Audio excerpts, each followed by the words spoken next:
Radio check. Loud and clear.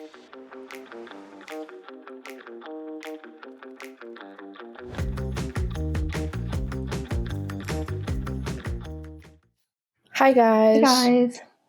We are back. Life has kind of been kicking us both here lately. So excited. Yeah. This one, I'm not expecting it to be super long. Because it's just a couple of recaps and then looking to what's upcoming. That being said, we've both had a lot going on, but F1 is back as of right now. We filmed a Singapore preview, but we never filmed a Singapore recap. And since then, F1 took another break, but it's back as of the time that we're filming this. But all you need to know about Singapore is that Lando got pole, Lando won. Danny Rick took the fastest lap, but that wasn't enough to keep his seat because come Austin, he was no longer in it. Yep. Which is so unfortunate. Great timing, V-Carb. Thank you. Yeah, because if you have been keeping up with whatever in Singapore, Lando needed to win every race and get every fastest lap in order to beat Max by 1 point. Obviously, he did not get that fastest lap because Danny Rick took it, and so that made things harder. Well, things got even more harder come this race, and we'll get to that in a minute. But yeah, that covered that, and so that led us into the fall break. 3 more weeks of no F1. We were all kind of going stir crazy, and obviously Ava and I talked about it. It's like, oh yeah, we need to record Singapore recap, and it went 3 weeks. We bring it up every time we try to record, and then we never did it. Literally every time we're like, oh, we have to cover Singapore, and then we're just covered it. But yeah, so it's fine. There's been things happening. Obviously, I'm in a new location because things have been happening that have not been the best, but we ball. We'll get there. It'll be fine. So we're just kind of doing some new things. I'm back in the old original. This is my bedroom at my parents' house. But that's beside the point. We get to fall break, and yeah, Danny's out. Liam Lawson is in. Yeah, and we come to Austin. And I, you can ask anybody. I was, so hyped because it's, I'm from Texas. And I was just like, yeah, let's go. Coda, woohoo. And had circumstances just, not happened and been what they were, I would have, got GP tickets at the last minute and, drove down there in my car and just slept in my car and, really just done whatever I needed to be there. But I was there in a way because about a week before the Austin GP, the US Grand Prix, I was invited to an Aston event with their little fan club thing, and it was a super cool experience. And we'll have a separate episode to talk about that. Maybe if certain things go well that we don't want to talk about right now. But it could be really hard. Mega big. So we can't reveal all our cards yet and get our hopes up and then you guys' hopes up and then nothing come of it. So we've got to Listen, my hopes are already up right now. Yeah, so mine are too. If I can get it, I went to this Aston event and I met Jack Crawford and Jessica Hawkins. Jack Crawford, you guys have heard us talk about him before. You can't really see it.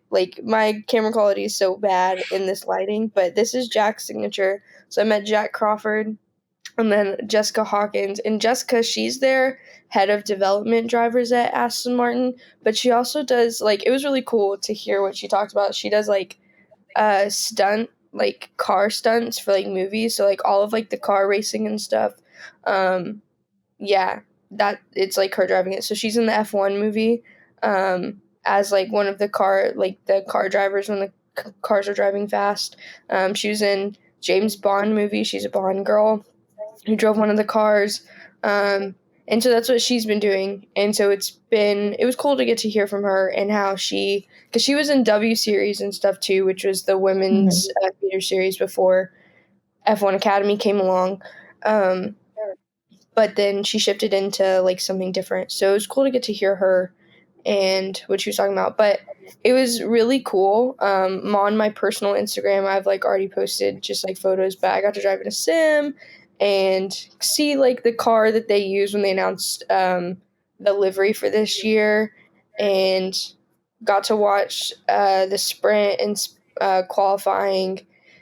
Yeah, the sprint and qualifying like there and the Texas Georgia football game. So it was just a really good experience. And like I said, I met Jack, met Jessica. I met Tony Cohen Brown, which was really cool, just getting to talk to her. Yeah, so it was really fun. I was keeping everybody updated. We got these really I mean, the event was a highlight in itself, but I have to tell you, I found like these green pair of pants that now I've my tabs are open to find them in orange, so I can wear them to Las Vegas. There you go. So, I know. So, yeah.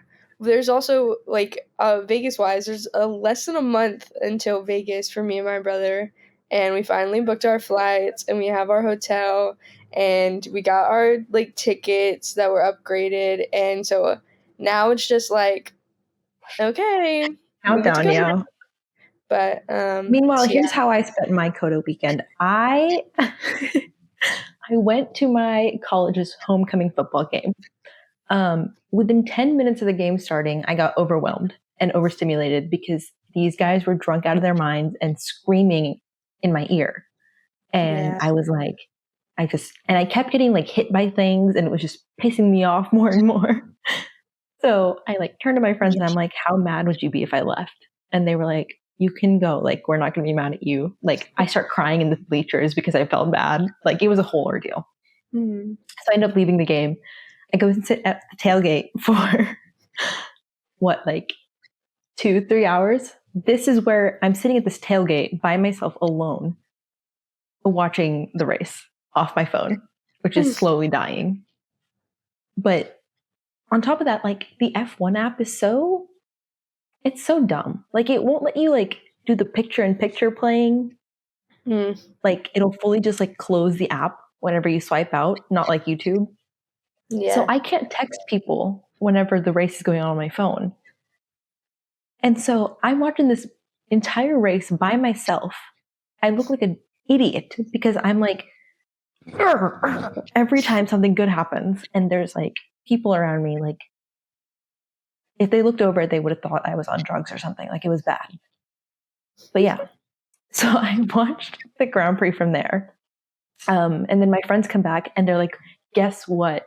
And I'm like, what? And they're like, we just got into a fight. And I was like, crazy. Yeah. So long story short, guy was like heckling my friends and like telling them to like stand up and stuff, blah, blah, blah.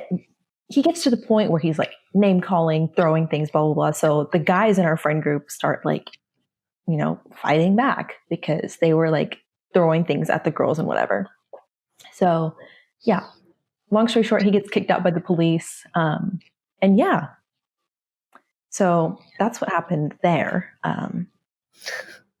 But you powered through and you made it. I ended up like going through probably 400 text messages after the race was over. And like going through like hearting everything because I'm like, damn it, I missed all of it. Yeah. But yeah, that was my weekend. And it was, so fun. Yeah. Max still does not have a GP win. So this, we'll just, Austin was interesting. Like, it was juicy. So it was a sprint weekend. We're back to another sprint, and who got sprint pole? Max got sprint pole? It was Max on sprint pole, and then Max won the sprint. So he's like 4 for 4 on every single sprint this year. Yeah, Max got sprint pole, and then Max got sprint, and Lando was P2, but he lost it to Charles. And so, yeah, that was sad. And then actual quali, like, okay, I do have to like talk about the experience a little bit because I was like, I felt like an imposter at this event, and like Aston Martin, if you're listening, I really appreciate the experience, and I was happy to cheer for Fernando and Lance as like a guest. No big. But like sitting there, it was so funny because I wasn't the only one doing it. There was like, you would hear like claps, like these people who were also all invited. We got to watch qualifying on like the big screens and stuff, and you know, everybody was like, when Fernando would get into the next whatever, everybody would clap. When Lance had a good lap and it saved him another couple of minutes, everybody would clap, whatever. But then when like the Lando Max thing, like there was more audible claps for Lando when Lando like put it on pole. And I was low-key stressing because in Q1, Lando and Oscar were closer to the bottom, and I was like, oh my gosh. Oh, which that was something. Oscar did not make it out of Q1 for the sprint, which is crazy. I forgot what his was. Was it an issue with the car? I want to say it was. Something was wrong with it. He ended up like P14 or something, right? No, he didn't even make it out of Q1 for the sprint. So he was like 15 down or 16 down. Yeah, I think it was something with the car. I don't feel like fact checking that at the moment. But so like the next, when we get to regular quali, they're still closer to the bottom. I mean, they both make it to Q3, not much of an issue. And Lando has it. He has the fastest lap, and just when like Max was on a fly, like Lando's lap was good. Max was on like a flyer lap, and he would have had it. He definitely I'm not denying that at all. He would have taken pole from Lando, but George comes in at infamous timing and straight into the wall on Q3 as Max is like doing his lap, and everybody's like, oh my gosh, Lando's pole is gonna get taken, and then it doesn't because they go double yellow, and then the session is stopped. There's like 3 minutes left, and so they're like, I think they ended up ending the session right there and then. So it was like Lando was he was saved. Yeah, for sure. I was like, he said that his lap was like talking about afterwards to like media teams or whatever, that it was like a perfect lap for him, but it wouldn't have like Max would have been on pole hadn't it not been for that. But yeah, and then as like a Lando McLaren fan, I knew that turn 1 was gonna be such a thing, and you cannot tell me that Lando doesn't know how to start well anymore, because he had another great start. It's just the fact that turn 1 is so long and it's uphill, and you're like whatever. And we were seeing throughout practice and like sprint quali or whatever that the McLaren was not the fastest car this weekend, and so like Ferrari took the cake for that. You know, Red Bull's Red Bull with what it is now, and then Merck, they brought their upgrades and it didn't do them well. So the upgrades caused the crashes is I think what they said. Yeah, because we get to the Grand Prix and then Lewis is out by lap 3. He's beached his car. It gives us an early safety car, so not really like I would have rather had a safety car later in the race. But since Canada. Yeah. First time it's comes back. Yeah. So I mean the safety car in lap 3 to like lap 6 or whatever. Doesn't really, like, nobody was changing their tires. Nobody was, like, the gap closed, but then it got, like, bigger. And so, but Lando covered turn 1 really well. He just didn't, like, finish the cover well enough. That turn 1, I was watching it, and I'm like, so I'm looking at Lando, I'm like, fingers crossed that he doesn't bottle the start. He gets off the line fine, and I was like, okay. But then I don't even know what happened with him and Max, but it was a through goes Hamilton moment for Charles, because he goes from 3 to 1. He cuts both of them off because he comes around because he just came around the outside of them, and Charles racing with Max for as long as he has, and just kind of, when we think back to 2022, when it was like Max and Charles that were the ones at the front, Charles was leading then. Like, Charles anticipated it more than Lando has, because Lando, like, hasn't really fought at the front and been at the front with Max until this year. So I feel like Charles knows Max's moves more than Lando does. And so, but yeah, Charles takes it, and then he stays in the lead for the rest of the race. Yeah. We have interesting track limits things that happen. Oh God, don't even get me started on the track limits. I've never been more confused at the stewards' decisions in my life. Just thinking about the time that we have devoted to this episode right now, because we have to be up early for another episode that we're recording with somebody else. I don't think there's enough time to get into the track limits. From my understanding, like, the track limits that were, I don't know, in George's case, I'm not really sure, like, what happened there. Yeah, I didn't see that one happen very well. But, like, in terms of, like, Lando's case, I think Lando's situation was interesting because he was already at his track limit strikes. Like, that was his third one. So his next one would have been a black and white. And, or that one was the black and white or something. Something like that, yeah. And so just adding it to the overtake on the outside, do I know? I would have to go back and look and really think about it and review or whatever, but I'm not sure if he still would have gotten a penalty if he'd given the position back because of the track limits thing, because he had already hit his track limit strike. So everybody who's like, he could have just given it back and not taken the bill, and, like, we don't know. The stewards were like, Oscar said to himself, like, he got a track limits penalty for, like, something in the sprint race, and it was the complete opposite to what Lando got the track limit, like, Lando got his penalty for. And so I think it's just, I was, like, watching, especially that last, like, 10 laps where, it was Austria Part 2. I had my eyes peeled. I was like, I have to see everything that happened. So when that moment happened, when it was like Max forcing Lando, or Lando overtaking on the outside, whichever one it was, my first initial reaction was Max pushed him off.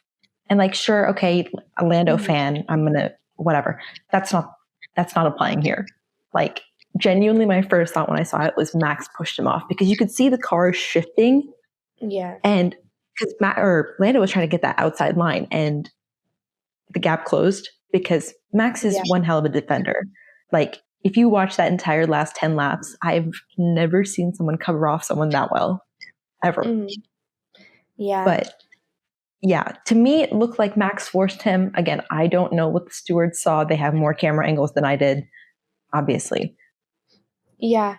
I think, but it did look like a force. Reading the document, he was like, or it looked like, Lando lost the right to the apex he lost the right to the move because he was behind at the apex. And so, but that's what I can remember from that document right now. I have to go back and look at it. It's, what I do think is that, like, I don't think George was on his strikes when he got his penalty for Valtteri. But you could see if you look in the images, like if this is like here's the line, like George, like or whatever. George didn't have all 4 of his tires over the line. He only like he still had 2 on the other side, but he got a penalty for forcing off track, but then Max didn't. And so that's kind of where the confusion lies and the inconsistencies. And so I think if anything, the FIA for this race was super inconsistent, and obviously it confused everybody. Like Jensen Button was there, and Jensen was like, "What is this? What is this penalty?" You know, like if Nico Rosberg was there, he would have been like, "What is this penalty?" I bet. I mean, and so Toto was mad. So yeah, Toto was mad on George's side because he did he still had 2 of his tires over the line, and so. But then everybody's like, just put in gravel traps, and I think that you don't want people to get drag limits. We give gravel traps, and yeah, I agree. But I think that the flags and whatever at Coda are pretty iconic, so I'm not sure if I'd want to lose them. But yeah, I think my favorite part was the Williams conundrum. Long story short, Alex qualifies P19.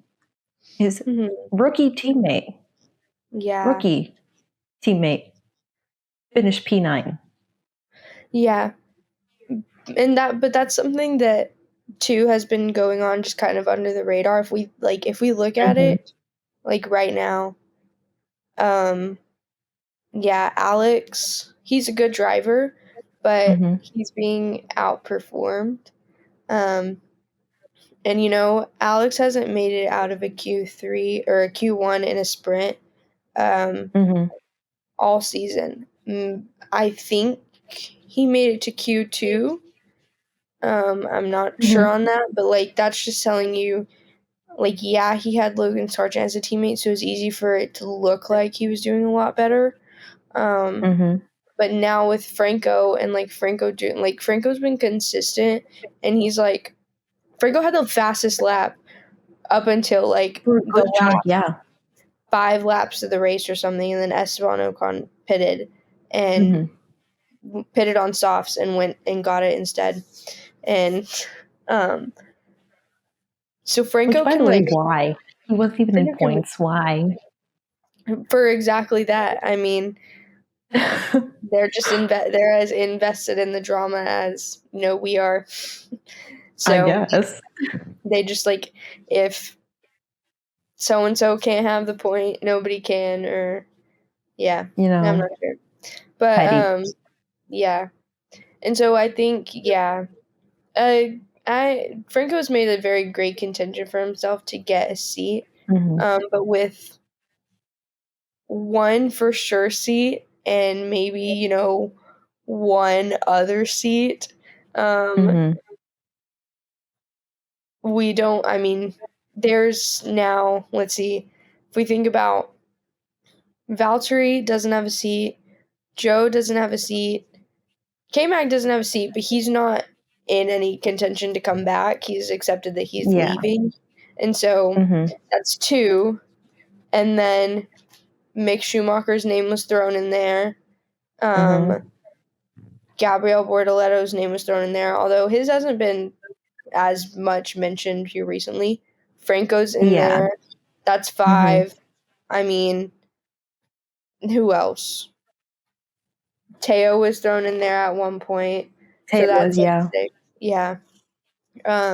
So we've got 6 people vying for one seat, and that's a lot. The thing is, it's arguably the least, the worst seat at the moment statistically. And that's definitely something. But that seat especially, it's Nico took that seat because 1, the German ties, once it'll be Audi next year, and so he's the German driver for that. But then 2, that's really an investment seat, and you kind of need to not gonna say giving up your hopes to win a world a WDC, but Mhm. understanding that it's not necessarily super likely to happen anytime soon. Yeah. Unfortunately, I do not think Nico Hulkenberg will be winning a World Drivers' Championship. Happy to be proved wrong. Yeah, come on. Maybe like after new regs come in and Audi's like full steam ahead, and he just like rockets to the front and then gets a first pole, first podium, first win, first championship all in one season. I would be like history Over the made. moon. It'd be so great. The day he gets his first podium, tears. I will be on the floor crying, my eyes out. Realistically, I'm not sure if that will happen for one, and how quickly it will happen if it does. So that being said, I don't think that I want Franco to have a better seat than that, because he's proven he's capable of a better seat. Because the Williams, I mean, they've made strides this year, and he's taken the Williams where it was, obviously doing something that Logan Sargent couldn't do, and so Franco really is driving this is he's on his talent, and the feedback that he's been giving has helped develop the car and the parts and the upgrades and things, and so he deserves to have a seat that showcases that. Right now, he doesn't have the Williams seat because Carlos is going to Williams, and even though Carlos has his little clause where if there's another big team that a spot opens up and they're doing better than Williams, and I don't see the potential Williams, I can leave for that team. Even though it's been said that he has one of those clauses, that's not guaranteed. Carlos could stay at Williams for the next 5 years. A lot of drivers have those exit clauses, I feel like. Yeah. I wouldn't be surprised if Max had one, because it seems like the Aston thing is becoming more and more likely. But yeah, I just think and then even though Alex's contract is up in 2026, there's no guarantee that they're going to drop Alex for Franco, and even then, Franco has to go somewhere until 2026, and so his options right now are be a reserve driver or take the Sabre seat if presented to him. Although today it was sent out on one of those little broadcast channels or whatever that Mexico's not really happy. I'm not gonna say Mexico. Mexico loves Checo, but the Mexican backings that Checo has are not necessarily particularly happy with him and his performance. And he's had the fall off. He's now what, 6th in the standings, something like that. Behind Oscar, behind Carlos, behind Lando, behind Charles, behind Max. And so he's not holding up his end of the bargain that we've seen him previously do 2021, 2022, 2023. When he 2023 he still won. Even with now we know is not the best car. Not the best car in terms of it was hard to drive but Max was able to get it to win, so it was still the best car. But so the Mexican backings aren't really too supportive of him right now, and they could jump ship for Franco, into which that could mean Franco gets an RB seat, especially if we find out Checo's so this is all really dependent on what happens to Checo. If Checo leaves or is asked to leave or retires, come the end of this season, and then that leaves an open spot on Red Bull, somebody would get moved up. Am I confident that it would be Yuki? No, because they underappreciate him. Yes, so much. Am I confident that it would be Liam Lawson? No, because it took them this long. I think Hadjar has a better chance of getting that seat than any of the two of them. I don't think I do not want Hadjar in a seat. I'll just put that out there. I do not want him in a seat right now. Yes, just because Liam has been deprived of a seat for too long. Yuki has been overlooked for too long. And, Red Bull has had, Honda parts for their engine for how long? Since Aston Martin left. Since they didn't have their partnership with Aston Martin. Yeah. And he still nothing's happened then. And so Isaac Hadjar does not need to be the one to inherit the throne. That being said, I don't think I think whoever gets the next Red Bull seat, if it's anybody, should be somebody that's already established in the program. So that leaves Yuki or Liam. But then I would love for Franco to get a drive at like VCarb or whatever it becomes. Since we don't know if these sponsorships are going to pull out because Danny Rick is gone, I would love for Franco to get a ride at VCarb, at least just to have a decent car to like drive in, and it's not iffy where it's like the Williams where it's like sometimes it's good or not really like good, but sometimes it's decent, sometimes it's just terrible. And so VCarb, at least there's some kind of like security in the sense that like it'll be good midfield. And so so if that happens, right now Franco's on a development contract, so he's part of the Williams Academy. His career is being developed through Williams. So that either they would have to loan him out or Red Bull would have to buy him out of that contract. I think it'd lean more on the buying him out kind of way because they don't want to have they don't want Williams to be able to like take him at like any given point whenever they say. And so, which if they can do that with the Mexican backed money, we could see it happen. And so it's this is all because Franco did that magazine cover for Forbes Mexico, which is like so Easter egg of them to just randomly cover him. Like, I don't know how much. I don't know when it comes to like publicity and like that stuff. I'm not sure if like how Easter eggy it is really, because when we think about, we've got if we want to get like technical, we've got like Pato, and then Checo, and Franco. They all have O names. Those are our three contentions for Forbes Mexico. Yeah. And so I just think that Forbes Mexico is capitalizing on like the name because like in America. We're like me and you were talking about Formula One, and the people we know are talking about Formula One. But you go out in the like in the wild, and Formula One isn't the first sport that people talk about. They talk about something else, but it's not the case for literally every other country. They'll talk about Formula One first. They'll talk about football, like European, Latin American football first. I love doing posts about Franco or just like going through his posts on Williams because the amount of Argentinian flags I see in those comments, I have never seen any country go that hard for a driver. Like, props to you, Argentina. Because every single, like, even the post doesn't even have to be about him. Yeah. And you'll still see Argentinian flags in the comments. Argentinian fans go that hard in IndyCar, but not in a good, wholesome, productive way. So, long story short, Argentinian fans have a lot of influence. Yes. Is what I'm gathering. I'd rather them positively support Franco's efforts than what they're doing, what they do in IndyCar. That being said, so I just think that Forbes Mexico is kind of like capitalizing on what Franco is doing. And like pulling in like the Latin kind of like Spanish.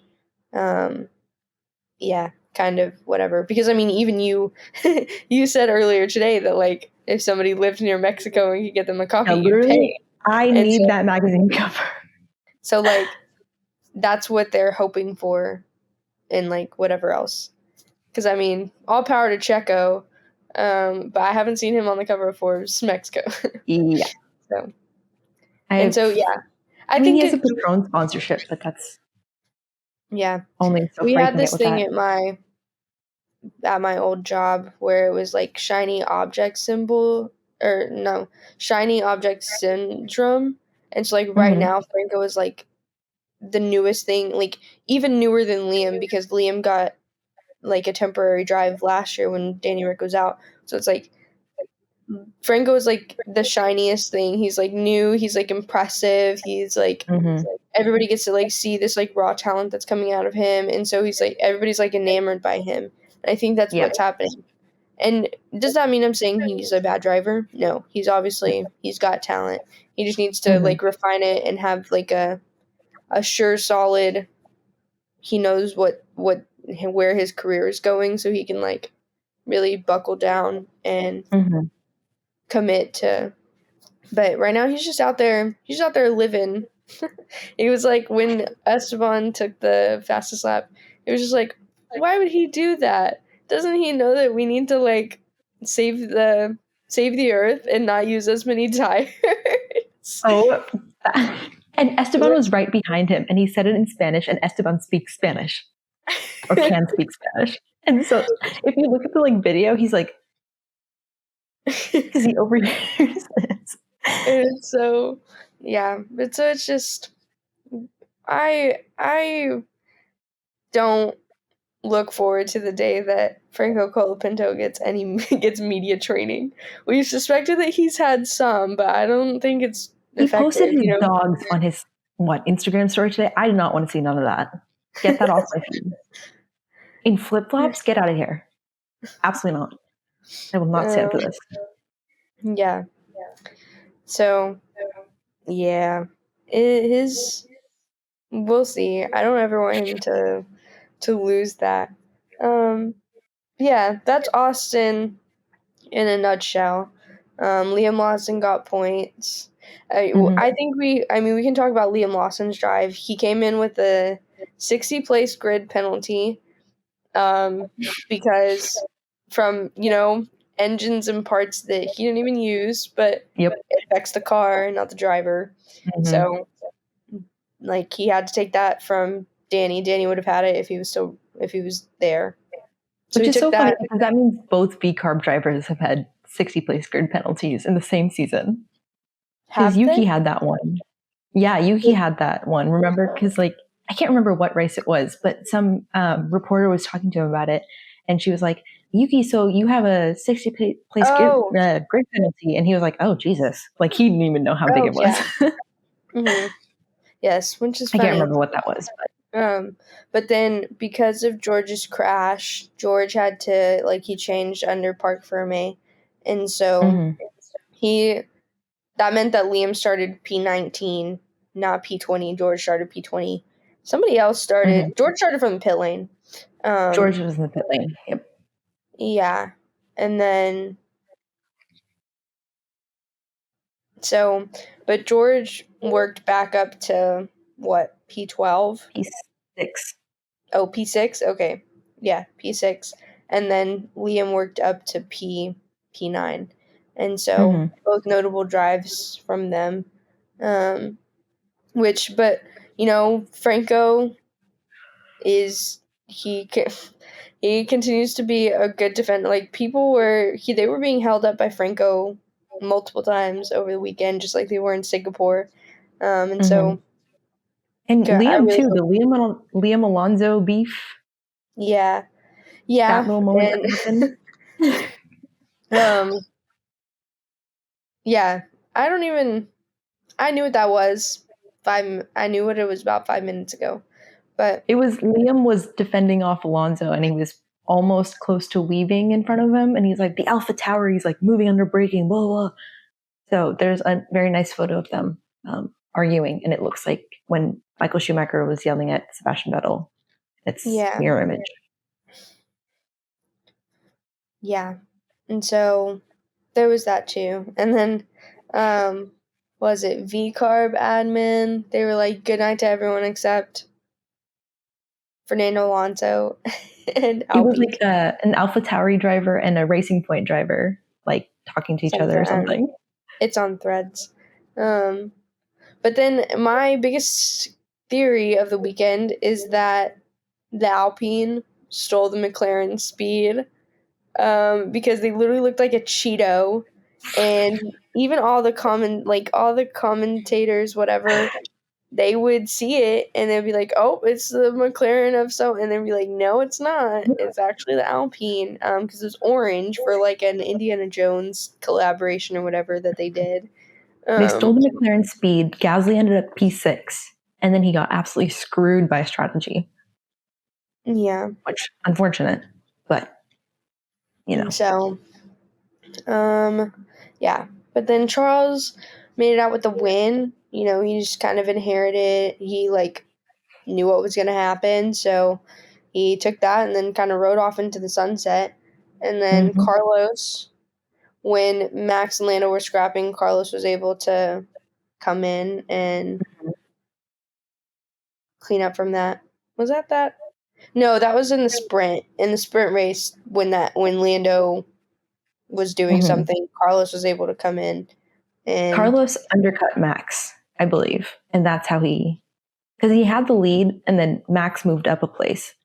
But they timed it perfectly to where Carlos would come out of the pit lane 5 seconds ahead of Max. So he was able to hold it off. But yeah. Good strategy from Ferrari this week, which was, shocking. Hello? Since when? What world are we in? Yeah, Oscar finished P5, and they did ask him, and oh my gosh, McLaren did ask him to, slow down 1 second because he was 4.1 behind Lando.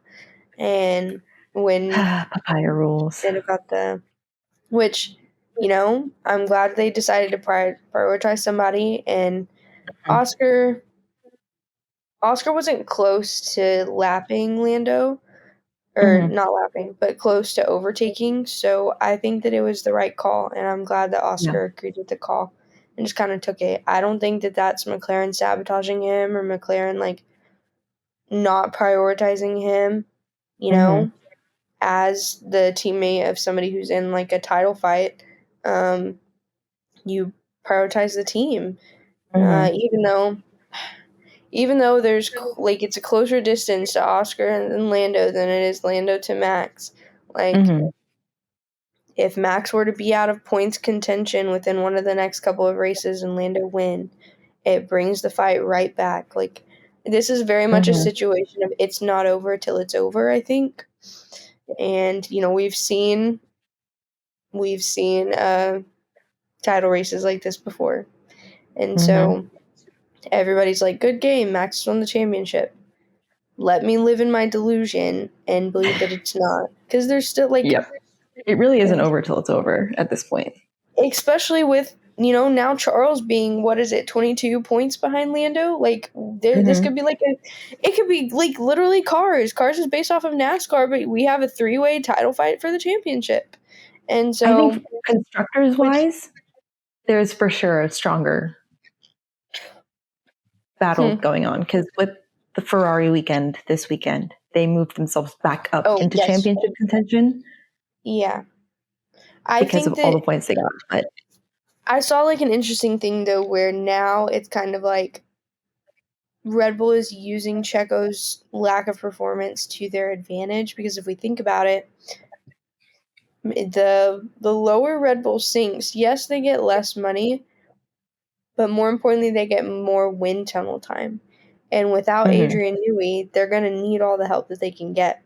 The money can be taken care of by sponsorships, and maybe they're willing to keep Checo another year just so they can make sure to pay their bills and get their whatever. And, which even, employee salary isn't included in cost cap, but if they get third, they get more wind tunnel time than McLaren and Ferrari. And so that helps them with the performance that they need to go into these new regs, but also to fix the car, since it hasn't been fixed. There's been issues with it from last year. So I think it's an interesting play. And I definitely think that it's not something that hasn't crossed their mind. So I feel just the way Red Bull is, I guarantee this isn't something that they haven't thought about. I think playing the cash angle is very, very interesting. Because, normally it'd be okay, we're going to prioritize this driver for the sake of what XYZ reason. But now it's more okay, how do we get the most out of testing compared to actual sponsorship money? And because really all they need, because they've admitted the car is bad. It's horrible. Yeah. So I mean, whatever they can do to like improve it for what the last 4 races that we have, like I'm not surprised that they're playing the money angle, which is, you don't see it often, but Yeah. And so we'll see how that goes. That covers really kind of all that's run down since the last episode that we filmed. Minus there was an episode in between there. Hopefully you guys listened to the episode with Bella. It's been, that was a fun one to film. And so getting to hear her experiences and everything. But that's really what we have. We're going to commit to making a Mexico preview. Yes. So we got to get back on our little routine thing here, because if I feel like if we think it's hard now to just like think of ideas and like whatever, come winter break, it's going to be like ridiculous. It's going to be impossible. So, yes. So that being said, manifest good things, manifest this thing that we're working on to pan out. Yes, please. Yes. God. Yeah. If our current method of getting it to pan out doesn't work, we have other alternatives. But yes, we'd rather just make this as smooth and as easy as possible. One and done. Yeah.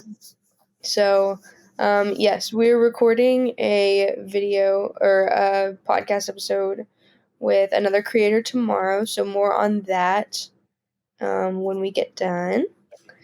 And I don't think real quick F2 news. Since the F2 season isn't over yet, but they're not coming back till Qatar. Dennis Hauger is going to Indy next. So it's I was shocked by that move, but I think it's a good one. And so I know he was driving like GB2 or something, so I expected him to stay in like a European series, but Andretti picked him up. I'm not complaining. I might get to see him now. And so they had Indy Next testing, and he was talking about the difference between driving the Indy car and Formula 2. And so it was interesting. There's also a all-women Formula E test coming up, and so some of our, Abby Poling, Bianca Bustamante, Chloe Chambers. Yeah, they're all driving, like they're all participating in the Formula E test. Yeah. Only other big thing, FIA is dropping the fastest lap point next year. Oh yeah, FIA is dropping fastest lap. So all of this shenanigans business will not be happening. Which, looking at it, the fastest lap hasn't been here for that long. Maybe like 10 years or something. But I mean, there's gonna be nothing else to steal now. So yeah, that's really it. This episode is shorter than most of them, but my throat is starting to like dip. So wish me best of luck with that. Thursday, I need to just have a voice to record. So, thanks for listening. You guys know where to find us. At Radio Check with 2 R's, 2 K's, and an underscore in the middle on Instagram. Our email's on there. Our Spotify is on there. You can visit our link tree in the show notes, but also on our Instagram. And so, stay tuned for more content, and we will see you guys in the next one. Bye. Oh my God, guys. I love you so much.